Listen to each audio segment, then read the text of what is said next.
if you can walk us through that with perhaps an example for a business owner, someone who's facing a challenge, let's say around COVID, how does that ABCDEF roadmap apply?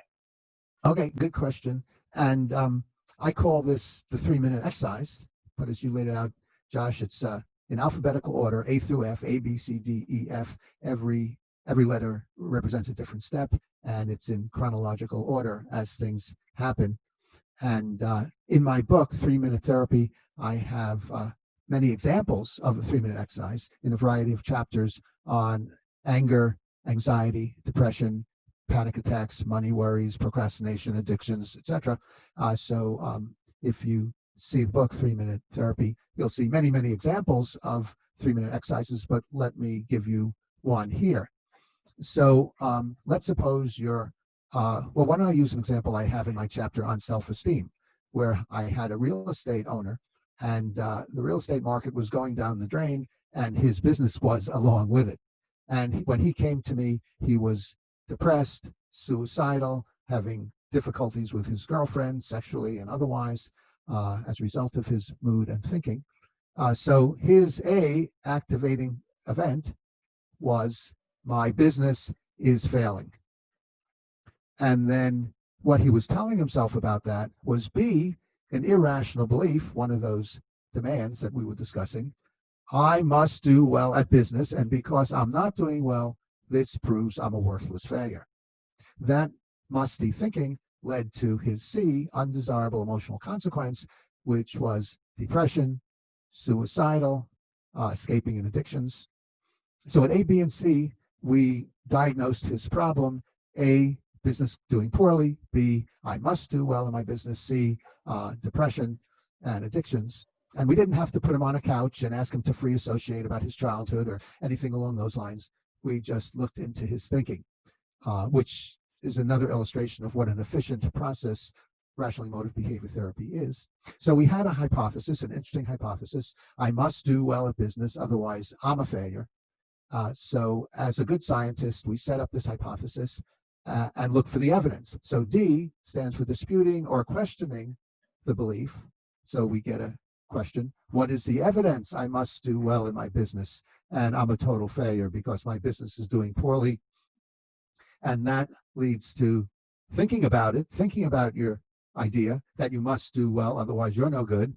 And if you think about it and look for the evidence, if you're thinking semi-reasonably, you'll see there is no evidence for the must, there's evidence for the preference. In fact, a passionate desire that your business do well, which if it doesn't leads to advantages and disadvantages, not horrors or world-ending scenarios.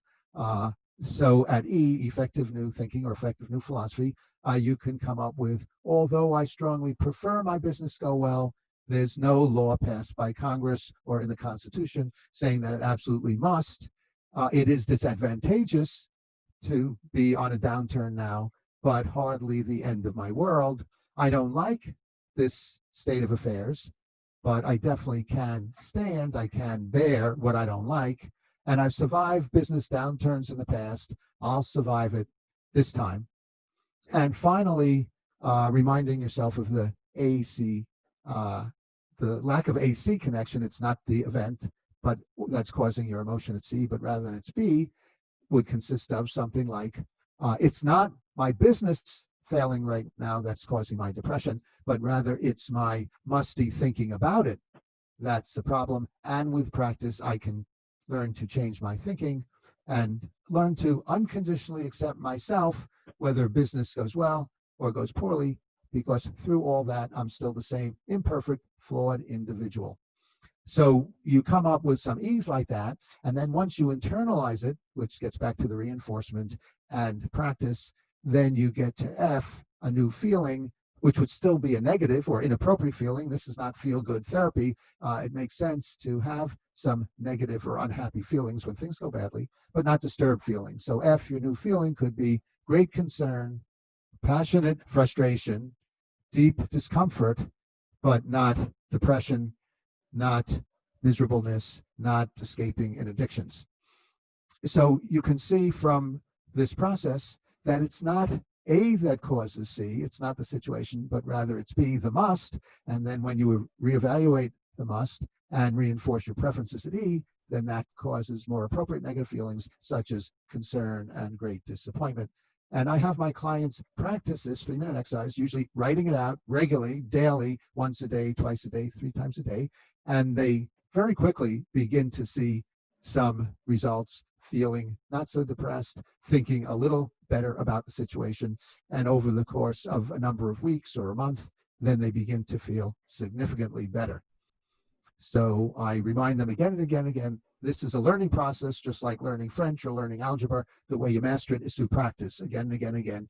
And it's the same with this learning process, learning to think in terms of preferences and desires, wishes, not musts, shoulds, supposed tos, have tos.